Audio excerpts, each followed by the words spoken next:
Hi everybody, Dacob here. Welcome back to my channel. Today we're going to be talking Fashion Nova.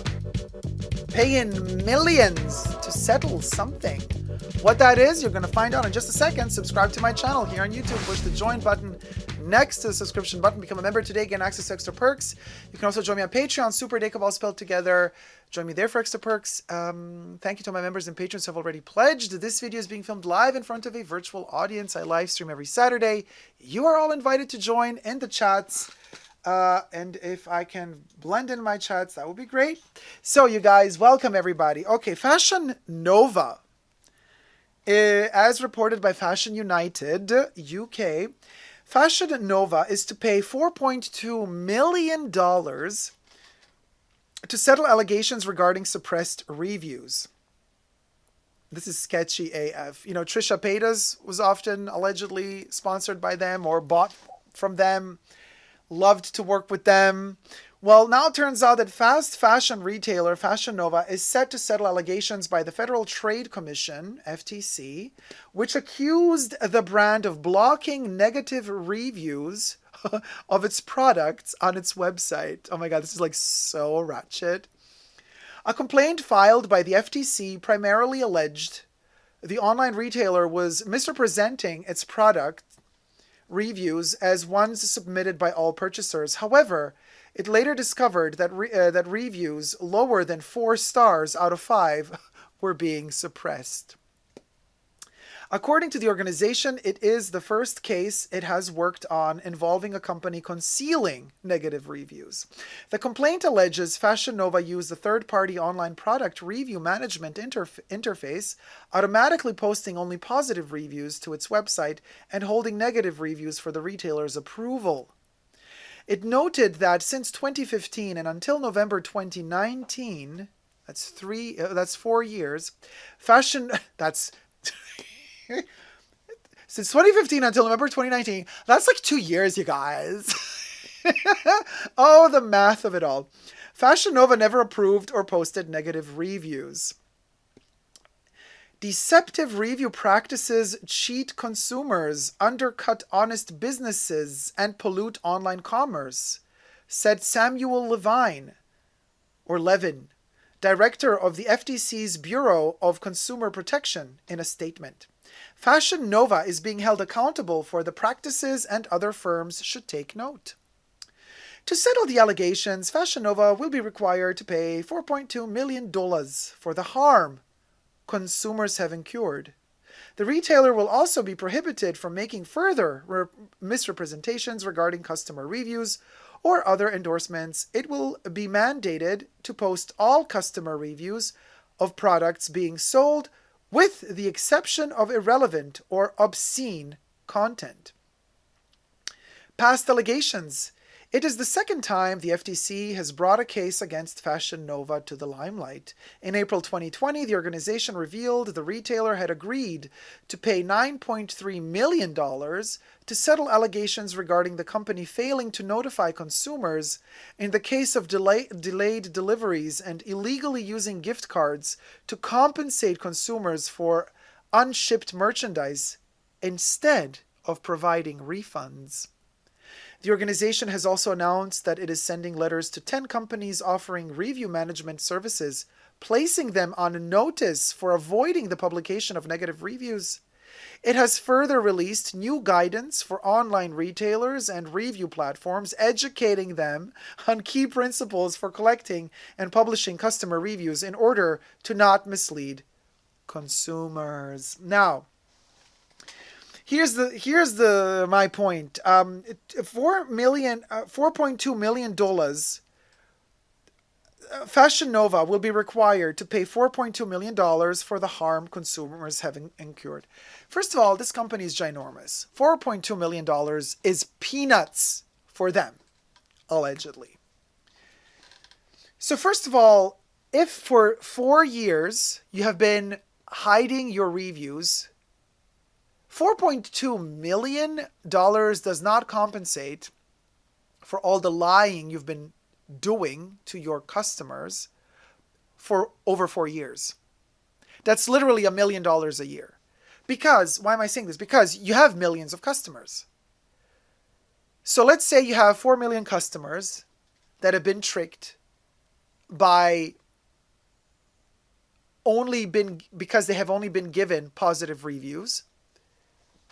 So if 4.2 million customers in the 4 years in which you have been allegedly hiding negative reviews, if 4.2 million customers have been tricked, that makes it $1 per customer. So you're literally reimbursing $1 per customer. Like, you see what I mean? It makes no sense. It's too little. And the second thing, the 4.2 million is not enough for this, in my humble opinion, but hey, who is I? Then the second thing, what does it mean to $4.2 million for the... Fashion Nova will be required to pay $4.2 million for the harm consumers have incurred. Like, how are you going to get to those consumers? How can the consumers prove that they've been harmed by you?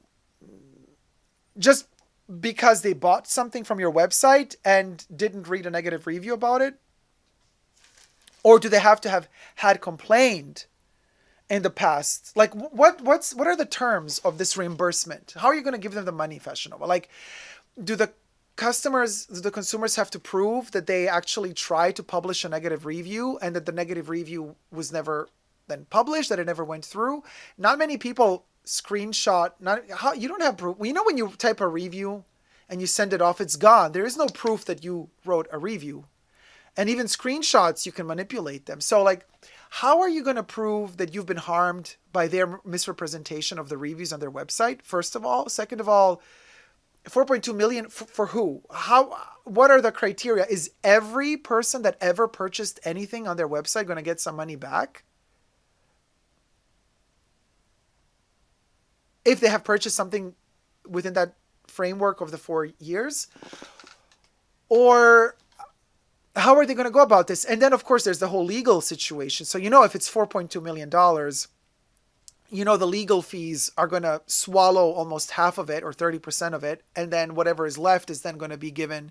And then the taxes get deducted. So it's not like people get paid out the 4.2 million. So I really don't think this is enough money for having kind of misguided and deceived your customers into believing that all your products you're selling have only positive reviews. If you're really going to kind of make them pay, then make them pay.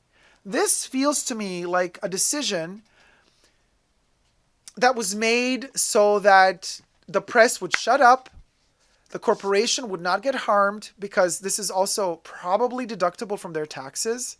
So it's like it's peanuts, you guys. What are your thoughts? Alan says, I think government will just pocket the money. Yeah, each person gets 50 cents back. Bet that 4.2 million won't go to pay fair wages to the people who make this shite though, says Rachel, right? Or just shut down their entire corporation, says Jack. Yeah, I would also recommend shutting it down, but the government doesn't want to shut it down because they do bring money. They do bring taxes. They do, so obviously it's in the interest of the economy of a country to have these businesses run.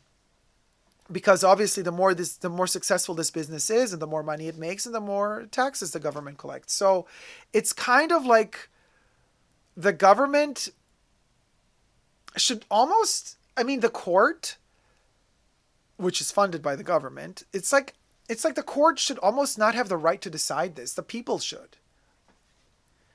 Because it's in the interest of the court to work in the interest of the government, because the government ultimately lives off of taxes.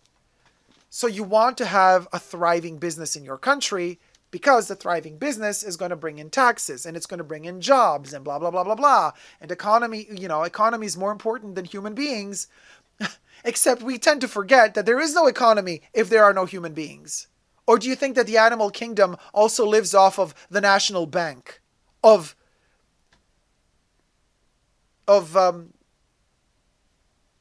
give me some animal name. The toucans. The Toucan National Bank of Toucanism is funding all the economy that animals are doing amongst each other. And so, no. It's like we invented economy to mess our lives up, to make our lives a living hell. And we've invented capitalism for the same reason, to make one person rich and everybody else poor. And then now it's like, yeah, we need the money. The government needs the money. So we need this business to stay afloat, keep working, because they bring in the money. And so let's give them a symbolic amount that they have to pay, which, as you guys said, probably the government is going to take a good, going to take up a good portion of it. Multiply with 10 times, says Fred. Oh, the 4 mil. Jack says even Facebook gets charged billions in these lawsuits and continues to do what it does. Exactly. Alan says, to be honest, the reviews are a small issue. The biggest issue they have is the illegal immigrants they have making their clothes in sweatshops, and the United States allows this, just like Nike and other brands. Of course, the United States allows this because the United States has nothing to do with it. They're seeking labor in third world countries. Not America's problem. Of course, it becomes America's problem when America wants whatever resources from that other country, whether it be gas or metals. Oh, then it becomes their agenda. Classic. It's a colonialistic approach to things, you guys. Ariel says it's questionable as to how much tax these corporations pay. They don't pay much. Yeah, they always have ways of tricking it, obviously. That comes on top of it all. That's a whole other extra can of worms, and you're right. Everybody's loving the Toucan bank. Los Tucanos de Tijuana, says Louis. Alan says to Silala, yes, they do. They have already got exposed for the sweatshops in California, and they ended up having to pay them a lot of money for unpaid wages. And then Alan also says to Kyle, Kylie and Nike have also used some of these same shops in California and have been exposed. Allegedly. Ariel says individuals pay taxes, corporations pay very little. And this is probably also one of the reasons why it's in the interest of the governments to have such a discrepancy between the poor and the rich, because the most money you can, and this is so sad, but it's the poor that end up paying the most money, not the rich. And so it's always in the interest, oh my God, my nose is so itchy, hold on. It's always in the interest of the governments to have as much money as possible. So it's easy to tax the poor. It's easy to always find ways to trick a poor person that can't afford a lawyer, to trick them with their electricity bill, to trick them with their phone bill, to trick them with their groceries, to trick them with the extra ticket, for the bus, to trick everything. It picks at the poor. And the rich have one person that they pay that regulates everything, knows all the loopholes, knows how to play with the system, and knows how to avoid paying certain things. It's a very sad state of affairs. Very, very sad state of affairs. And I do believe that Fashion Nova should have been charged way, way more. Bottom line, let me know in the comment section down below. Yeah, Ariel, the poor always get screwed. Bottom line. Thank you guys so much for watching. Thumb up this video if you liked it. Raise awareness. Let me know your thoughts in the comment section down below. And until next time, subscribe, thumb up, and never forget to never give up on love. Love y'all. See you soon. Take care. Bye.